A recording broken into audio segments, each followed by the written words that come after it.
Hey you guys, I'm so excited to finally get to talk about 90 Day Fiance before the 90 days with you again. I feel like it's been ages, right? Ever since the last live stream and stuff. I feel like Darcy's level of desperation this episode was just so much that it needs its own like video, okay?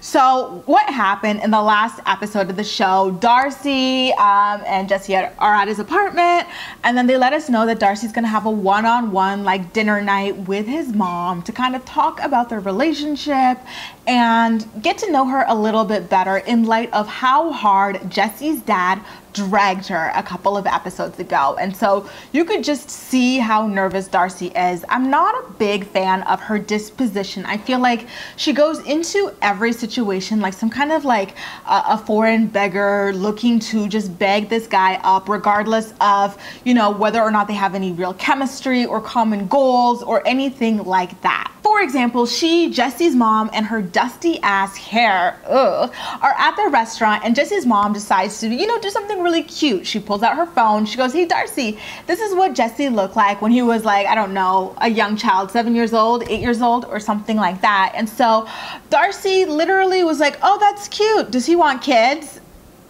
What? Jesse's mom obviously at that point was kind of like, oh my God, like, did we not tell this girl to dial it down a little bit? Like, over the last couple of days, what the heck is up with her? But she does play along with Darcy a little bit. She goes, "Darcy, listen, like, Jesse first talked about wanting kids when he was about 14 years old. And then Darcy's eyes just like turn into saucers. She's so excited. And so they start talking a little bit more about, you know, just general things. And then again, Darcy forces the issues. She goes, you know, "Hey, do you think that Jesse's ready to get married? Be a step parent?" And Jesse's mom at this point is like, "Okay, listen, woman, like, relax. You are a mother of two. You have to be careful. You can't be just marrying any and everybody." I mean, the way she was speaking to Darcy was really sweet. It's a lot nicer than the way I sound. She's really nice to her and trying to, you know, speak to her gently about this topic. She's like, "Listen, you can't be marrying just any and everybody. You've got two daughters, like, you've got to think about yourself as well." And I've told the same thing to Jesse too. Just make sure it's the right person. Don't get married just for the sake of being married. At this point, Darcy gets really, really whiny. She's like on the verge of tears, and she's like, I love him so much. Like, every day I love him more. I just want to be his wife so bad. And the mom's like, "Ooh." And Darcy continues on to say, like, to us, not to the mom in her confessional, she's like, "I would love to. I don't want people to think I'm rushing and everything, but listen, I'm 42 years old and I want to have kids with Jesse before it's too late." And I understand where she's coming from in that respect, because 42 is already like a pretty like age to be having kids. And so I understand that she's like, "I've got to hurry this up," but it's just coming off so unattractive to Jesse and his family. Like, they are seeing right through it, and it's just bringing up a lot of tension. And so of course Darcy is so nervous. They're having dinner over wine that she just starts throwing back the drinks a little bit more, and it's just, oh, so awkward to watch. Things go from bad to worse when Jesse calls her later like, "Hey, what time are you coming home?" And she just snaps at him. She's like, "I'm not gonna be on your clock anymore." And he's kind of like, okay. And you kind of feel a little bit bad for him because he created this like romantic surprise for her with the balloons and stuff. And by the time she gets home, Jesse could tell that she's pretty tipsy after he tries to engage her in conversation, and she's just nodding off. She's acting really oddly. I wouldn't even say tipsy, straight up drunk.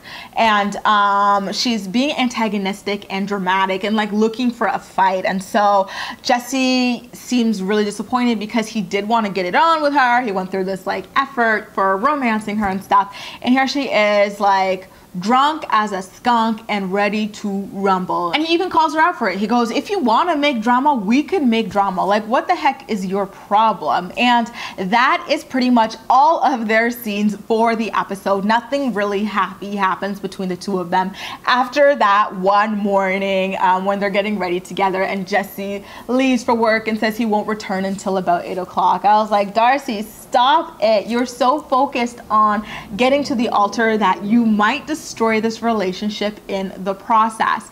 You're not winning over his dad, that's for damn sure. He has already said that Jesse's way out of your league and you're way too old for him.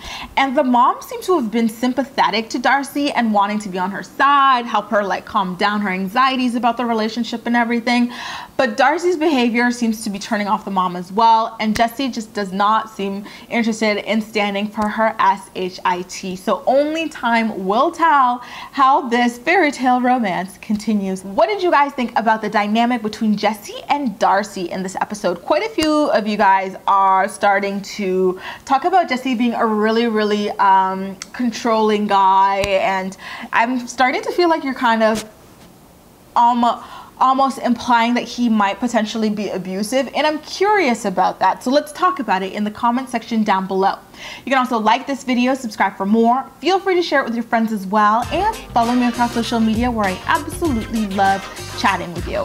That's all for now. Thank you so much for watching, and I'll see you next time.